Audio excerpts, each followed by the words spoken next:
Oke, kita lanjut lagi ya. Tadi teman-teman sudah nge-setup dan sudah, install Cypress, sudah nge-setup, demo app-nya. Kemudian sekarang kita bakal, setting lagi, ini dibiarin ya, biarin nyala. Kemudian ini juga biarin nyala, kita stop dulu. Kita nanti akan ngedemoin lagi tentang, setup-nya, Cypress Studio-nya seperti apa. Jadi gini teman-teman, jadi pertama kita, nyalain dulu websitenya. Kita bakal buka di localhost kan, 8.000.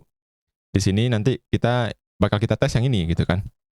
Terus ini kita biarin buka, biasanya seperti ini, kayak gini. Kemudian kita perlu nih buka Cypress Studio-nya, Cypress DevTools-nya lah atau apapun itu namanya, saya lupa namanya apa.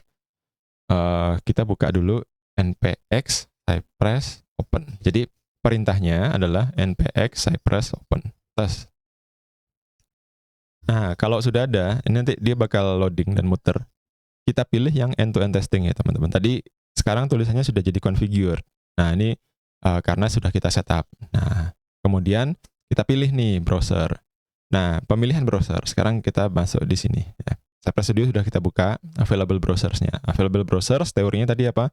Di video sebelumnya sudah saya bilang bahwa yang muncul adalah yang sudah teman-teman install. Tapi tadi di sini saya nggak tahu kenapa kok Safari nggak ada, tapi kayaknya Safari nggak bisa. Jadi kita akan seriusin yang ada aja, gitu ya. Nah, kalau mau butuh Edge atau butuh apa ya, teman-teman install di sini. Apalagi Opera atau apa gitu ya. Idealnya dia bakal muncul. Nah, biasanya saya ngetesnya pakai Chrome. Nih, tapi keputusan menggunakan Chrome balik lagi ke data analytics. Jadi kalau analytics-nya teman-teman menunjukkan banyak yang pakai Firefox, ya udah ngetesnya pakai Firefox. Tapi ketika data analitiknya banyak yang pakai Chrome ya, berarti kita pakai Chrome gitu. Oke, kita start end-to-end test in Chrome. Teman-teman bakal muncul kayak begini. Dan kita untuk membuat new spec nanti bisa pakai create new spec. Kemudian kita explore dulu nih. Nah, ini saya lupa nih. Eksplorasi UI Cypress Studio-nya. Ada specs, ada run, ada settings. Nah, ini ada specs di sebelah kiri. Specs ini adalah file-file yang kita buat untuk ngetes. Yang bisa kita running otomatis gitu. Ada lagi yang namanya runs. Runs ini kalau kita connect ke Cypress Cloud. Jadi karena kita tidak pakai Cypress Cloud-nya, ini nggak usah. Dan ada lagi yang namanya debug-nya, juga harus connect ke Cypress Cloud, dan juga ada settings. Nah, di settings ini ada project settings nih. Nah, project settings ini file-file yang perlu teman-teman lakukan untuk nge-setup project. Jadi akan ada di file namanya cypress.config.js. Nah, ini tadi kan saya bukanya adalah file ini ya, VS Code-nya di codingan PHP-nya nih. Nah, sekarang kita udah selesai menggunakan ini bisa kita tutup. Kita balik lagi ke sini, kemudian kita duplicate tab-nya, kemudian kita code sini. Nah, ini nanti teman-teman bakal dapat file ini nih. Dari yang awal tadi kosong, sekarang udah ada ini, ada folder file Cypress, fixtures, support, dan lain-lain. Ada node modules-nya juga, ada Cypress config-nya. Nah, ini nih bisa teman-teman setup di sini. Yang mengenai config-nya Cypress. Nih ya, spec pattern-nya. Jadi, semua spek itu ada di folder nih, end to end. Jadi kita harus buatnya ada di folder end to end. End to end ini, apapun nama foldernya, nanti semua yang ada .cy bisa jadi .js, .jsx, ts atau tsx akan dibaca sebagai spek oleh Cypress. Jadi nanti formatnya nama file ada .cy, .js. Nah, biasanya seperti itu. Ada setting-setting yang banyak di sini, bisa kita enable disabled di sini, tapi enable-nya dari dari codingan gitu ya teman-teman. Nanti dia bakal kelihatan config-nya gimana. Ada device setting juga, editornya apa, VS Code bisa. Nanti kalau ada kita punya editor, dia bakal muncul di sini.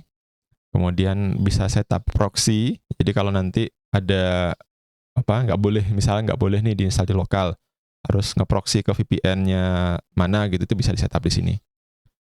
Terus, nah ini yang cloud, karena kita nggak pakai cloud, jadi nggak usah ketauta-ati. Jadi ini UI-nya, terus di sini nanti version of Cypress-nya kelihatan, jadi versi berbeda, perlakuan berbeda teman-teman, hati-hati ya. Nah, di sini juga ada kita mau pakai apa? Chrome, Chromium, Electron, Firefox. Nah, ini sama kayak yang tadi ya. Terus di sini ada dokumentasi gimana cara menggunakan dan teman-teman bisa belajar sendiri. Di sini ada yang login ke Cypress Cloud. Nah, ini apa ya? Info UI-nya gitu ya. Nah, sekarang kalau kita punya sebuah spek gitu ya. Nanti kalau kita cek di sini ada yang namanya specs gitu ya. Specs, runs dan debug tadi. Nah, sekarang kalau kita mau membuat sebuah testing file baru, maka kita buat create new spec. Nah, ketika teman-teman membuat, dia akan mengarahkan ke folder namanya end-to-end, ya, sesuai dengan config yang tadi, ya. Di sini settingnya, project setting, ya, semuanya test filenya ada di end-to-end.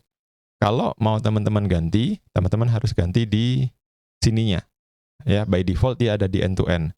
Sekarang dia masih kosong ya, nih Cypress-nya kosong nih. Nah, kalau kita buat specs, kita tambahin new specs, kita kasih nama possibly apa ya? Hello world.cy.cs, kita create spec. Nah, dia akan ngasih default template. Nah, nanti template ini akan saya jelasin nanti di belakangan ya. Kita oke aja, run the spec. Nah, ketika run the spec, dia bakal tiba-tiba nih browser jalan-jalan sendiri. Nah, disitulah letak automasinya teman-teman. Nah, di sini nanti teman-teman bakal ketemu nih, oh ada specs gitu ya. Nah, nih Cypress end-to-end. Nah, kita lihat di sini tadi itu ada folder kalau nggak salah nih end-to-end baru ya, ada folder end-to-end nih baru, dan juga ada helloworld.cy.cs yang tadi itu kita lihat ya. Nah, sekarang ini specs-nya, teman-teman bisa milih kayak file tree di mana, di Explorer kayak seperti itu. Kemudian nanti ada template specs-nya. Ini adalah running-nya, hasil jalannya. Kalau ini di sini teman-teman bisa run alt test lagi, dia bakal jalan lagi otomatis. Di sini bakal ada petunjuknya. Yang hijau itu berarti yang berhasil, yang silang itu berarti yang gagal. Jadi yang berhasil ada berapa? 1, yang gagal ada 0 ya, nggak ada isinya. Kemudian di sini ada tombol apa ini ya? Saya lupa. Kemudian di sini ada reference testingnya. Bisa kita enable, kita disable, di enable aja yang ikut default. Kemudian kita bisa run all test, bisa kita pakai command shortcut R juga. Jadi kalau teman-teman mau running ulang tinggal R aja gitu. Kemudian di sini ada URL-nya. Nah, di sini ada URL-nya tempat kita ngetes. Nah, ini website sesungguhnya itu kayak gini. Kemudian nanti kayak ada website di dalam website. Jadi kayak ada browser di dalam browser. Nah, inilah kehebatannya si Cypress itu. Nah, di sini juga ada selector nih nanti nih ya. Ini ada ini. Tools buat nge-select. Nah, nanti ini yang akan dipakai untuk teman-teman gunakan ketika mempermudah ketika melakukan selector. Selector itu untuk apa? Nanti untuk ketika ngodingnya. Nah, ini bisa di hide, bisa di show. Kalau ini lagi aktif, dia nanti bakal kayak begini. Kalau dia lagi inaktif, dia bakal biasa-biasa aja. Di sini juga bisa teman-teman setup resolusinya. Di sini by default dia itu 1000 x 660. Nanti saya bakal follow up di video selanjutnya mengenai gimana cara nge-setting ini. Oke, jadi familiarkan dulu dengan Cypress-nya seperti apa. Jadi Cypress runner-nya ini itu kayak browser, ya. Emang browser ini Chrome, di dalamnya Chrome-nya ada Chrome-nya lagi gitu ya. Jadi seperti itu. Oke, see you in the next videos guys.